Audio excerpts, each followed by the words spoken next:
Reşadet meydanı yok. Dövüşen her askerin cesaret meydanı yok.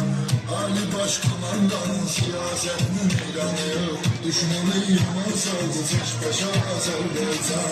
Yaşa Azerbaycan. Dilimizde bir şuar var, yaşa Azerbaycan. Yaşa Azerbaycan. Seni dünya tanıdı bir başa Azerbaycan. Yaşa Azerbaycan. Dilimizde bir şuar var, yaşa Azerbaycan. Yaşa Azerbaycan. Seni dünya tanıdı bir başa Azerbaycan. Yaşa Azerbaycan.